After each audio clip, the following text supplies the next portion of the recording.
And shown in the following figure, ये figure में आपको नजर आ रही हैं। और आपके पास जो एफ यहाँ पे एक एरिया, ये आपको एरिया नजर आ रहा होगा, और ये जो एरिया है ये आर और थीटा का एरिया है जो कॉन्टिन्यूस होना चाहिए। ठीक है, इस एरिया का फार्मूला कैलकुलेट करना है, यानी अगर आपने इसका कैलकुलेट करना है तो ये आपने क्या करना होगा पोलर फॉर्म में, यानी अगर आपने इसका वॉल्यूम कैलकुलेट करना है तो वॉल्यूम का फार्मूला जो है वो बेसिकली यहाँ पे दिया गया, डबल इंटेग्रल ऑफ आर जो है, डबल इंटेग्रल ऑफ आर किसका, डबल इंटेग्रल ऑफ एफ, और F is a function of R and theta, वो किसके बराबर होगा। अब देख सकते हैं कि आपके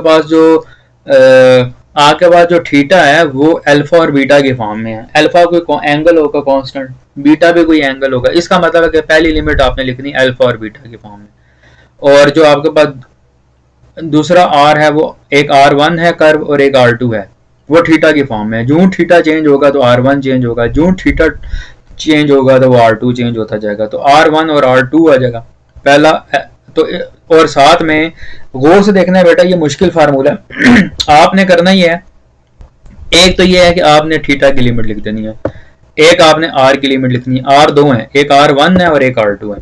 ठीक है, और फंक्शन आपने ये एज इट इज लिखना है। और एक चीज याद रखनी है, पोलर कोऑर्डिनेट में ये जो चीज होती है ना, ये जो चीज, ये बेसिकली डी आर और डी थीटा, और साथ में एक आर जो है वो फालतू आता है, इस आर को आपने भूलना नहीं है। अगर आपने ये आर छोड़ दिया तो यहाँ पे आपको 0 मार्क्स मिलेंगे और क्वेश्चन जो है वो गलत हो जाएगा। ये फार्मूला, इसको ड्राइव किया जा सकता है लेकिन डेरिवेशन जो है वो ज्यादा इंपॉर्टेंट नहीं है, इसकी एप्लीकेशन जो है यूज इंपॉर्टेंट है। दोबारा सुने, ये volume of continuous function over the region R जो है in term of polar coordinate है, वो किस तरह है कि सबसे पहले आप अल्फा की लिमिट लिखेंगे, मतलब थीटा की लिमिट लिखेंगे, थीटा क्या है अल्फा और बीटा है, और फिर आपने कर्व्स के बारे में बताना है। कर्व्स आपके पास एक R1 कर्व्स है, फिर R2 कर्व्स है, और फंक्शन जो है आपने एज इट इज लिखना है। और साथ में ये जो चीज़ है आपको पता है कि ये जो अंदर वाली लिमिट है वो बेसिकली बाहर वाली लिमिट थीटा की है, तो बाहर थीटा आ जाएगा, तो देख सकते हैं कि बाहर आपको थीटा नजर आ रहा है, और अंदर वाली लिमिट जो है वो आर की है तो आप अंदर आर नजर आ रहा है। और साथ में ये वाला आर जो है आपने लाजमी लिखना है, अगर ये आप आर नहीं लिखेंगे तो आपका जो क्वेश्चन है वो गलत हो जाएगा, गलत कंसिडर हो जाएगा।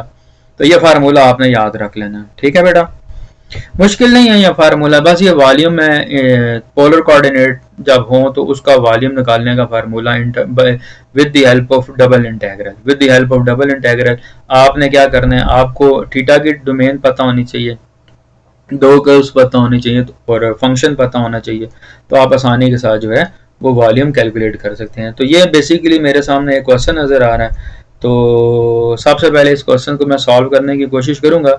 ये आपके पास एक क्वेश्चन नज़र आ रहा है, मैं इस क्वेश्चन को रीड कर देता हूँ, फिर सॉल्व भी करने की कोशिश करूंगा। मैं वाइट बोर्ड पे सॉल्व करके दूंगा आपको कि आपके पास एक रीजन आर डिफाइन है, और आपने करना ये है कि वो रीजन आर जो है वो फर्स्ट क्वाड्रेंट में है। फर्स्ट क्वाड्रेंट का मतलब है कि थीटा की जो रेंज है वो 0 से π/2, आपको एल थीटा पता चल गया, फर्स्ट क्वाड्रेंट है ना, फर्स्ट क्वाड्रेंट में एंगल क्या होता है 0 से π/2 होता है ना भाई।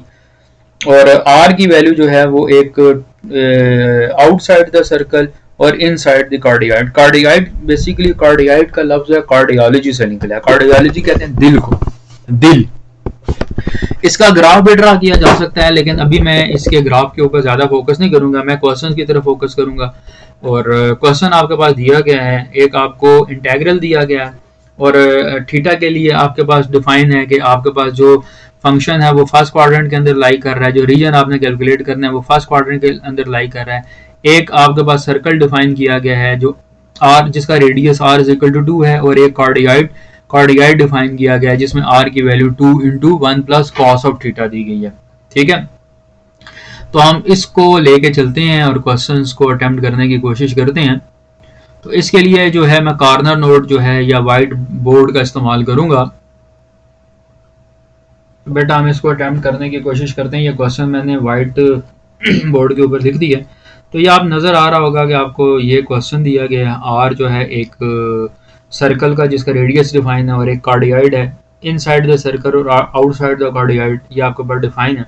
तो ये बेसिकली इसका ग्राफ ड्रा करके इसको अगर हम एक्सप्लेन करें तो काफ़ी अच्छी डायग्राम इसकी बनती है, लेकिन हमारा अभी कंसंट्रेशन ग्राफ के ऊपर नहीं है, हमारी कंसंट्रेशन जो है इस डबल इंटीग्रल को कैलकुलेट करके आंसर निकालना। तो सबसे पहले हम क्या करेंगे कि इसमें देखेंगे कि आर की जो वैल्यू है यहाँ से हम थीटा की वैल्यू कैलकुलेट करने की कोशिश करेंगे। सबसे पहले कंपेयरिंग द आर, दोनों आर्स को कंपेयर करें तो आपके पास जो सबसे पहले आर नज़र आ रहा है वो बेसिकली है 2, और जबकि जो राइट साइड पे नज़र आ रहा है वो आर है 2 प्लस 1 प्लस कॉस थीटा। तो राइट साइड वाले आर को मल्टीप्लाई 2 को मल्टीप्लाई कर दें 2 प्लस 2 कॉस थीटा, और दोनों तरफ दोनों साइड्स को एक तरफ ले जाएं 2 माइनस 2, एक 2 को दूसरी तरफ ले जाएं और ये कैंसिल हो जाएंगे तो आपके पास यहाँ पे 0 आ जाएगा। तो ये आपके पास आ गया कॉस थीटा। तो यहाँ पे आपके पास 2 0 से डिवाइड हो गए, cos theta is equal to 0, और यहाँ पे जो है वो आपके पास कॉस इनवर्स हो जाएगा, cos inverse of 0, cos inverse of 0 जो होता है 1 होता है। तो थीटा का एक लिमिट आपने निकाल ली है, थीटा इज इक्वल टू 1, और जो दूसरी लिमिट है वो आपने चूज करनी है, थीटा इज इक्वल टू 0। ठीक हो गया। तो अब हम डबल इंटीग्रल का जो फार्मूला है उसके अंदर पुट करते हैं ये सारी वैल्यूज, और और इसको सॉल्व करने की कोशिश करते हैं।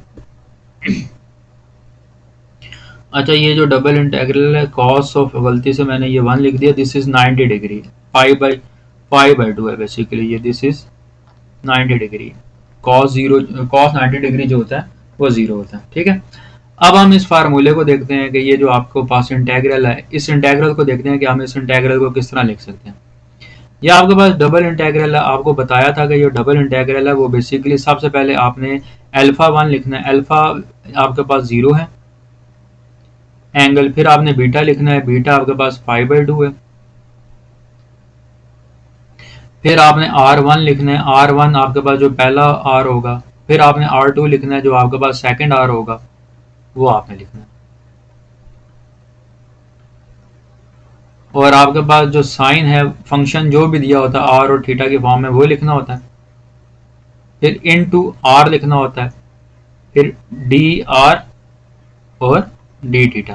तो ये छोटा सा इंटीग्रल है जिसको आपने सॉल्व करना है, आसान सा है। अंदर वाले इंटीग्रल की तरफ हम पहले फोकस करेंगे। अंदर वाला पहले बाहर नजर आ रहा है 0 से पाई बाई 2, और अंदर नजर आ रहा है आपको r के लिहाज से इंटीग्रल नजर आ रहा है। बेटा जब r के लिहाज से इंटीग्रल होगा, जब इंटीग्रल r के लिहाज से होगा तो इसका मतलब है जो थीटा वाला कंपोनेंट है वो एज अ कांस्टेंट ट्रीट हो जाएगा। तो यहाँ पे मैं एक ब्रैकेट डालता हूँ और थीटा वाले कॉन्स्ट, ताकि आपको इन दोनों के दरमियान में फ़र्क नज़र आ जाए। और ये आपके पास लिमिट है, इसको डिस्टर्ब नहीं करना। तो ये आपके पास आ जाएगा r इंटू डी आर। ये जिस तरह हम लोगों ने कार्टेशियन वाले क्वेश्चन अटैम्प्ट किए थे सेम एज इट इज़, इसमें कोई मुश्किल बात नहीं है। आपने इसमें से किसी चीज़ को डिस्टर्ब ना करें, सिर्फ ये जो अंदर वाली इंटीग्रेशन है मैं इसी को सॉल्व करता हूँ ताकि प्रॉब्लम किसी भी किस्म की जनरेट ना हो। हमें सिर्फ और सिर्फ इस इंटीग्रेशन से मतलब है। तो इसमें जो इसकी इंटीग्रेशन है बाकी एज इट इज़ है, तो ये आर स्क्वायर बाई 2 हो जाएगा, और अपर लिमिट ये आपके पास आ रहा है।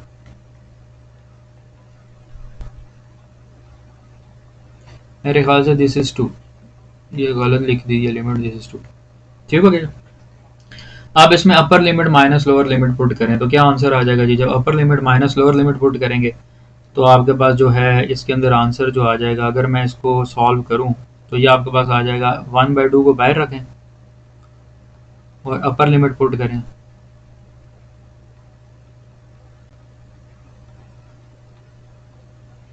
इसका भी स्क्वायर कर लें, 2 का भी स्क्वायर कर लें, माइनस लोअर लिमिट 2 है इसका भी स्क्वायर कर लें।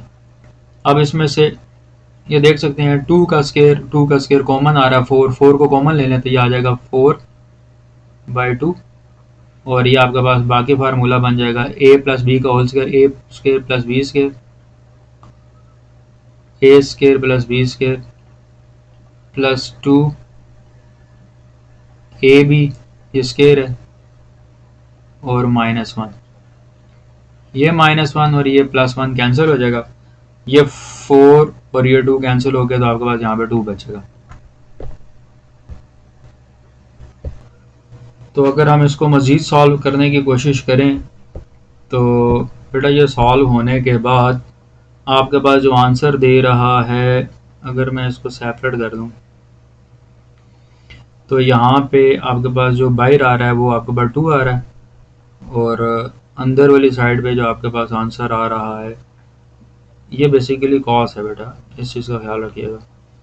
तो ये आपके पास आ जाएगा जी, यहाँ पे भी गलती होगी, ये आपके पास ये टर्म आनी चाहिए अंदर, 2 cos theta plus cos square theta, this is 2 and this is square, और ये स्क्वायर नहीं है, यानी a plus B whole square, A square plus B square plus 2ab, तो ये फार्मूला बचेगा। और बस सिंपल सा ये फार्मूला बच गया, इसमें तो कोई मसले वाली बात ही नहीं है। अब मैं इसी चीज़ को दोबारा लिखता हूँ, ये काफ़ी डिस्टर्बेंस हो गई है यहाँ पे, तो इसमें मैं ऐसा करता हूँ ये सारे वाइट बोर्ड को दोबारा क्लियर करके दोबारा लिख के आपको, ये बस ये फार्मूला आ गया, इस फार्मूले को अब आपने इस इंटीग्रल के अंदर पुट करना है, सिंपल। हाँ जी, ये देख सकते हैं कि वो जो आंसर आया था वो मैंने ये आंसर साइड पे निकाला है, ये आंसर जो है 2 को अंदर मल्टीप्लाई करके वो मैंने इसके अंदर ये आंसर पुट किया, तो ये आपके पास आ जाएगा 2 2 ज़र 4 कॉस थीटा प्लस 2 कॉस के थीटा, तो यही लिखा हुआ है 4 कॉस थीटा प्लस 2 कॉस के थीटा। ठीक है बेटा, तो इसको हम आसानी के साथ अटैम्प्ट कर सकते हैं। अब साइन को अंदर मल्टीप्लाई कर दें तो ये आपके पास बन जाएगा जी, सिंपल सिंपल सा बनेगा।